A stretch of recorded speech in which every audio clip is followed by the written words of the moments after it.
Praise the Lord. प्रभु आप सबों को आशीष दे। आज की इस समय में मैं आप सबों के बीच में अपनी गवाही को बोलने के लिए मौका पाया हूँ, इसलिए सबसे पहले प्रभु यीशु मसीह को धन्यवाद देता हूँ। मेरा नाम सुनंद है। मैं उड़ीसा का कंधमाल डिस्ट्रिक्ट से बिलोंग करता हूँ और मैं अभी सेवकाई कर रहा हूँ और मैं आप सबों के बीच में मैं अपना गवाही को रखना चाहता हूँ कि जब मैं यीशु मसीह में आने से पहले, यीशु मसीह को अपना उद्धारकर्ता ग्रहण करने से पहले मैं किस तरह का जीवन को मैं जी रहा था। मेरे जीवन में कोई भी लक्ष्य नहीं था, कोई भी कार्य नहीं था कि जो कि मैं क्या करूँ फ्यूचर में। मैं जब भी कोई मुझे पूछ रहा था कि तुम्हें फ्यूचर में क्या करना है, उससे मुझे मेरा फ्यूचर अंधेरा दिख रहा था कि मैं क्या बोलूँ। तो कब बोल रहा था नक्सलाइट बनूँगा, कब बोल रहा था ये बनूँगा वो बनूँगा, पर मेरा कोई भी मतलब लक्ष्य नहीं था कि मैं क्या बनूँगा। पर आज ये समय में आज मैं अगर सोच रहा हूँ कि मेरा क्या बनना था, क्योंकि यीशु मसीह मेरे लिए क्या बनाया, किस लिए क्या मेरे लिए लक्ष्य रखा है, तो आज में मुझे बहुत खुशी लग रहा है कि मैं उन सारे लोगों से अलग मुझे परमेश्वर ने लक्ष्य दिया है। और मैं यीशु मसीह को ग्रहण करने से पहले एक ऐसा जीवन को जी रहा था कि मैं बहुत ही घृणा कार्य कर रहा था, जो कि दारू पीना, व्यभिचार करना या चोरी करना, बहुत सारे विषय जो कि यीशु मसीह के दृष्टि में वो सारा का सारा पाप है। पर जब मैं ये विषय को शुरू किया, वो मेरा 9th क्लास के समय में मैं ये विषय को शुरू किया। जब मैं मार्केट में पढ़ने लगा, मार्केट में जाके मेरा जो हाई स्कूल था वो मेरा मार्केट में था, और जब मैं 9th क्लास में पढ़ रहा था तो उस समय मुझे बहुत सारे दोस्त मिले जो कि मुझे ये सारे विषय में वो इनकरेज करने लगे कि किस तरह से दारू पीने से क्या होता है या सिगरेट पीने से क्या होता है क्या नहीं, वो सारा विषय सिखाने लगे। वो मैं उनके साथ मिल मिल के ये सारा विषय में मैं इन्वॉल्व हो गया, और मुझे वो सारा विषय धीरे धीरे एडिक्शन होने लगा। मुझे पता ही नहीं था चला कि कब मैं इस सारा विषय में मेरा लत लग गया है, और मैं कब ये सारा विषय को अपने जीवन में पहला स्थान दिया हूँ। और मैं उसमें बहुत सारे लड़कियों के पीछे भागना, लड़कियों को ऐसा ऐसा व्यभिचार करना, मतलब अभी तक बहुत सारे लड़कियों का जीवन को मैं मतलब धोखा देना, ये सारा विषय भी मैं किया हूँ। और मैं ये मानता हूँ क्योंकि वो मेरा जीवन का वो अंधेरा समय है, जो कि आज मैं अगर वो सारा विषय को सोचता हूँ तो मुझे डर लगने लग रहा है कि अभी अगर ये सारा विषय फिर से हो जाएगा तो मैं क्या करूँ। पर यीशु मसीह को धन्यवाद देना चाहता हूँ कि उसने आज मुझे ये सारा विषय से बचा के अपनी सेवकाई करने के लिए मुझे अलग किया। और मैं उस समय ऐसा उस सारे नशा में गिर गया था कि जब एक बार मेरा एक हैबिट हो गया था कि खाना खाने से पहले खैनी खाए और खाना खाने के बाद सिगरेट पीना। जब मैं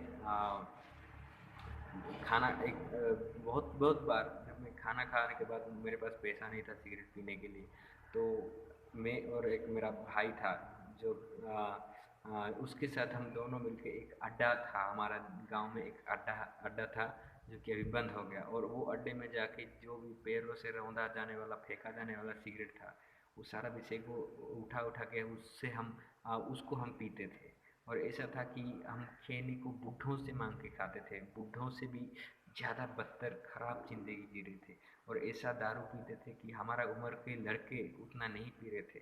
और मैं आज अगर मैं अपने गांव वाले लोगों की बात करूंगा तो वो सारे लोग आज मुझे जिस तरह से सोच रहे हैं, पहले भी नहीं सोच रहे थे, क्योंकि पहले उनकी नज़र में मैं गिर चुका था। कुत्तों के जैसा मुझे सोच रहे थे। बहुत सारे लोग तो मुंह पे ही कुत्ता बोले हैं, बहुत सारे लोग जो कि मुझे ऐसे गाली दिए हैं कि मानो मैं इंसान ही नहीं हूँ। पर उससे मुझे कुछ फ़र्क ही नहीं पड़ रहा था, क्योंकि मैं मुझे मुझे सिर्फ़ अपना एन्जॉयमेंट ही दिख रहा था। पर जब मैं ज़्यादा से ज़्यादा उसमें अंदर चला गया, उस पाप में गिरता चला गया, तो बहुत लोग मुझे बोले कि सुनो, ऐसा है, वो अपने लाइफ में कुछ नहीं कर सकता, क्योंकि वो अपने माँ बाप को भी मारता है, वो इतना दारू पीता है, वो गंजा बेचता है। पर मैं कभी भी गंजा नहीं बेचा था या ऐसा कुछ भी नहीं किया था। मैं ये शुरू करने से पहले सबसे पहला मेरे गांव वालों ने मेरे बारे में गलत गलत बातों को फैला दिया। मेरे घर में मेरे पापा को बोले कि वो बेच रहा है, वहाँ पे जाके अपने दोस्तों के साथ ये कर रहा है, वो कर रहा है, पर मैं वो काम ही को नहीं किया था। पर उससे मुझे थोड़ा, जब मैं बिना बजाय मार खाता रहा, तो उससे मेरे जीवन में एक बात आने लगी कि मैं अगर कुछ नहीं करके, कुछ भी नहीं किया था, और मैं अगर उस चीज़ के बारे में मार खा रहा हूँ या गाली सुन रहा हूँ, तो अगर वही चीज़ करूँगा तो क्या होगा। अगर बिना किए हुए सारा दंड को सहना पड़ रहा है, तो करने से भी कुछ प्रॉब्लम नहीं है। फिर ऐसे धीरे धीरे करके जब मैं स्कूल पढ़ा, वो सारा विषय आपको बता दिया हूँ कि किस किस तरह से मेरा दोस्त लोगों के साथ मिल गया। ऐसे करके एक ऐसा समय था कि उस समय स्कूल से भागना, आधे में जाके स्कूल में पढ़ रहे थे, कॉलेज जाने वाले लड़कियों को लाइन मारना, या ऐसे ऐसे मार्केट में हमारा एक ऐसा दबाव था कि हम जिस जगह में खड़े होते थे, उस जगह में हमारे सामने से कोई भी लड़की आने के लिए डर रही थी, क्योंकि हम इतना गंदा गंदा कमेंट मार रहे थे कि वो शर्म के मारे वो हमारे सामने से गुजरने के लिए भी उसको शर्म आने लगे।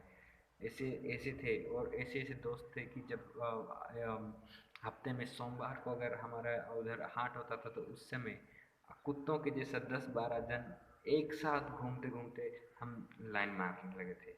ऐसा ऐसा कार्य कर रहे थे कि लोगों की दृष्टि में वो सारा का सारा विषय गलत था, पर हमारी दृष्टि में वो सारा विषय, हमारे नज़रिए से देखने से वो सारा विषय एक एंजॉयमेंट ही था।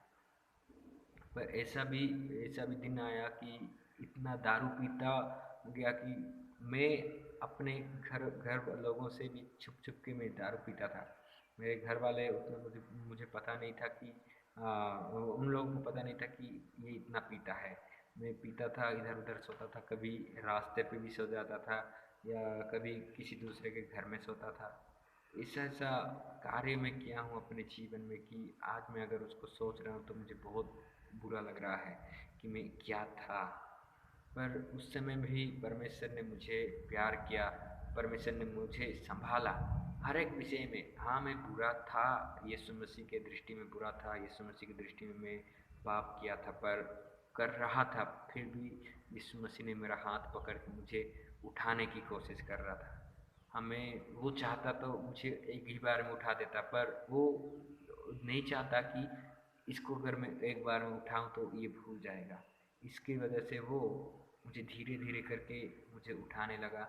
और ऐसा जब मैं ये सारा विषय में जब मैं लिप्त था, जब मैं ज़्यादा ये सारा विषय में अगर पढ़ा था, तो उस समय मेरे पास एक ऐसा ऐसा ऑफर आने लगा था कि लोगों को मारना, मर्डर करना भी मेरे पास आने लगा था। और लोगों के साथ झगड़ा करना, ये मेरा मतलब पैशन बन गया था कि मुझे आदत लगा था किसके साथ थोड़ा झगड़ना या ये करना वो करना। और क्योंकि मेरे पास बहुत सारे दोस्त थे जो कि मुझे सपोर्ट कर रहे थे, चलो यार मारते हैं, ये करते हैं, वो करते हैं। पर जब मैं एक मेरा अंकल था जो कि अपने बेटे को मारने के लिए, जान से मारने के लिए मुझे वो सुपारी दिया कि मैं तुम्हें पैसा दूंगा 40 लाख, और गन भी दूंगा, तुम उसको, मेरे बेटे को मारो, और केस वगैरह हो गया तो मैं तुम्हें बचाऊंगा, ये करूंगा बोल के वो मुझे बोल रहा था। पर उस समय भी यीशु मसीह क्यों मुझे अपने आत्मा के दौरान मुझे गाइडेंस किया और मुझे ना करने के लिए मुझे बोला, क्योंकि मुझे वो बताने के बाद मुझे सोच में आने लगा कि मैं क्या करूँ, हाँ करूँ या ना करूँ, क्योंकि इतना सारा पैसा है, ये है वो है बोल के। और मैं फिर मना कर दिया। और ऐसा भी दिन आया कि एक बार मेरी एक गर्लफ्रेंड थी जो कि एक हिंदू लड़की थी। और उसका जब हालत बिगड़ता गया और वो उसका ब्लड 2 पॉइंट में आ गया, तो उस समय सारे डॉक्टर लोग भी उसको मर जाएगी बोल के बोल दिए, उसके सारे दोस्त उसको मर जाएगी बोले, उसके घर वाले उसको मर जाएगी बोले। पर उस समय मुझे वो दूर में थी, मैं दूर में था, वो हम अलग अलग काम कर रहे थे, वो अलग स्टेट में था थी और मैं अलग स्टेट में था। तो उस समय मैं मैं क्रिश्चियन लड़का हूँ, इसलिए मैं पहले प्रार्थना किया। मैं कंटिन्यू 3-4 दिन प्रार्थना किया, सुबह उठ के मैं उस लड़की के लिए प्रार्थना किया कि प्रभु उसको बचा ले, वो नहीं जानती बोल के मैं प्रार्थना किया। और जैसे कि 1 महीने के अंदर मैं जब सुन रहा हूँ कि उसका ब्लड पॉइंट 10 पॉइंट हो गया है, और इतना बहुत मतलब खुशी महसूस करने लगा, यीशु मसीह को धन्यवाद देने लगा। पर फिर भी मैं यीशु मसीह को भूलता गया, क्योंकि मुझे एंजॉयमेंट की लत लग चुका था। और मैं ऐसा नशा करने लगा था कि जिससे कि माइंड सब हिलने लग रहा था कि क्या है क्या नहीं, ऐसा डेंड्राइट या दारू, सिगरेट, रसीला, ये सब बहुत सारे विषय है, गांजा, जो कि मुझे मौत की ओर ले जा रही थी, पर मुझे उसमें मज़ा आ रहा था। पर एक दिन ऐसा हुआ कि मैं मेरे दोस्तों के साथ जब ज़्यादा दारू पिया, उनके साथ मस्ती करके मैं ज़्यादा दारू पिया, तो उस समय मेरा एक दोस्त था जो कि नया नया से बाइक लेके आया था। और फिर उसके बाद मैं उसका बाइक को ड्राइव करूँगा बोल के मेरे गांव में ही, मेरे गांव के बगल में एक जगह है, उस जगह में दारू पी फिर उसका बाइक लेके मेरे घर में वो मुझे छोड़ने के लिए आ रहा था, पर मैं ड्राइव करूँगा बोला। और फिर उसको पीछे बिठाया, और वो हीरो बाइक था, हल्का वाला, तो HF डिलक्स, जो कि 90 में मैं उसको वो गाड़ी को चला रहा था। और फिर इतना भयंकर एक्सीडेंट हुआ, वो उसका हमारे गांव का बीच में रास्ते के साइड में एक माइल पत्थर है, वहाँ पे इस तरह से एक्सीडेंट हुआ कि मुझे उस समय मैं एक लास्ट टाइम तक देखा हूँ कि कुछ लाइट ऐसे मार रहा है कि कुछ दिखाई नहीं दिया। और मैं उसके दौरान आउट ऑफ कंट्रोल हो गया, आउट ऑफ ड्राइव, मतलब वो ड्राइव को अपने ड्राइव को कंट्रोल नहीं कर पाया, और फिर मैं वहाँ पे एक्सीडेंट हो गया। फिर एक्सीडेंट होने के बाद मुझे कुछ पता नहीं कि क्या है क्या नहीं, कुछ नहीं, सिर्फ मैं इतना बेहोश हूँ कि मुझे पता ही नहीं चला। पर मेरे पीछे जो लड़का बैठा था, वो वो पूछ रहा है कि मार्केट कहाँ पे है बोल के, वो उसका माइंड भी काम नहीं कर रहा है, उसका नशा सब उतर गया। पर मुझे मैं एक ऐसा पड़ा था कि मतलब मेरे से इतना बदबू निकाल रहा था दारू का कि लोग मेरे पास नहीं आना चाहते थे, मुझे देख के दूर से ही चले जाते थे कि ये है वो है। फ़ोटो खींच रहे थे, वीडियो बना रहे थे, पर मुझे उठाने के लिए, मुझे छूने के लिए भी कोई नहीं आया। मेरे गांव वाले भी मुझे छूने के लिए नहीं आए थे। पर मेरा जीजू जो है वो पानी लेके आके मुझे मेरे ऊपर डाला। फिर मुझे उठा के वो और कुछ भाई मिलके मुझे उठा के मेरे घर पे लेके गए, क्योंकि पानी डालने के बाद भी मुझे होश नहीं था, पूरा का पूरा मानो मैं आधा मर चुका हूँ, सिर्फ सांस ही चल रहा है, मुझे कुछ पता नहीं, कुछ नहीं। और जैसे मुझे उस समय पता चला कि जो लोग अपने कहते हैं, जिनको तुम अपने कहोगे, वो लोग ही तुम्हारा उस दुख के समय में कोई काम नहीं आएगा। और इस तरह से मतलब मुझे घर लेके गए। फिर मुझे रात भर मेरे घर वाले सोच रहे हैं कि मर जाएगा, क्योंकि इतना समय तक उसका होश नहीं आया है। और फिर जब सुबह हुआ 9 बजे मेरा होश खोला, तो मैं देखा अपने घर का पहला दीवार को देखा। तो मैं सोच रहा हूँ स्वर्ग में पहुँच गया हूँ क्या, क्योंकि इस दरवाज़ा ये कहाँ आ गई, पूरा दीवार वीवार सब दिख रहा है बोल के। जब जैसे ऐसे आँख खोल के जब जैसे साइड में देखा, तो मेरी माँ मेरे साइड में बैठ के वो रो रही थी। और फिर मैं अपने आप को देखा कि मेरा शर्ट चेंज किया गया है, मेरा हाफ पैंट मैं पहना हूँ, मेरा फुल पैंट, मेरा टी शर्ट सब निकाला गया है। फिर मैं उठूँगा जैसे सोच रहा हूँ, तो उस समय मैं उठ ही नहीं पा रहा था।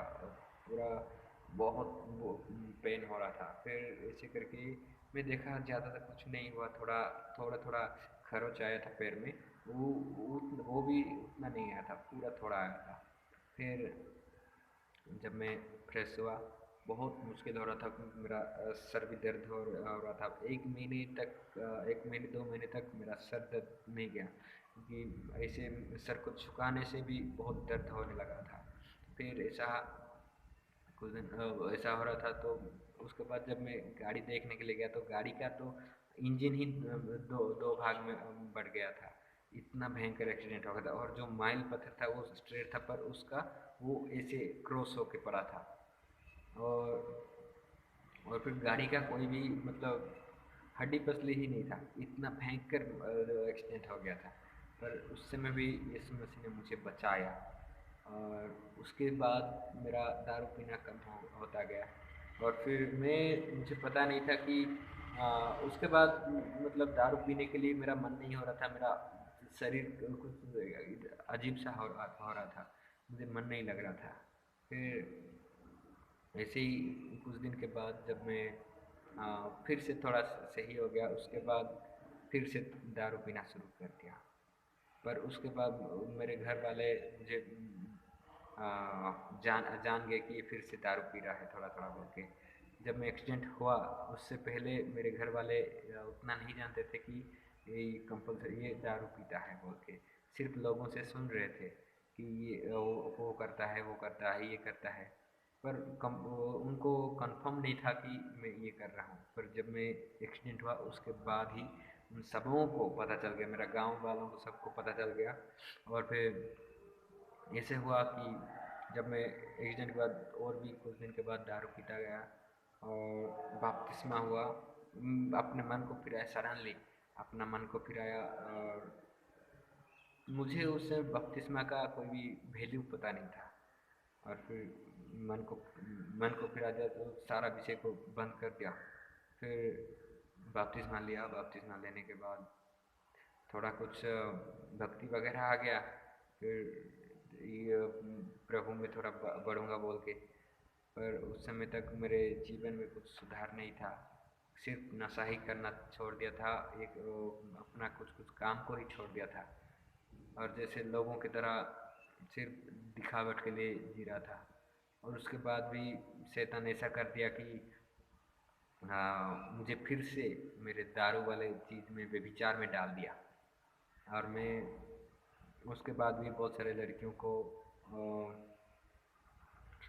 के साथ बात किया हूँ, बहुत सारे पाप किया जो कि मेरे प्रभु की दृष्टि में पाप था। फिर मैं एक एक दिन ऐसा हुआ कि मुझे जो कि सेवकाई करने का मुझे कुछ भी इंटरेस्ट नहीं था, कुछ पता ही नहीं था।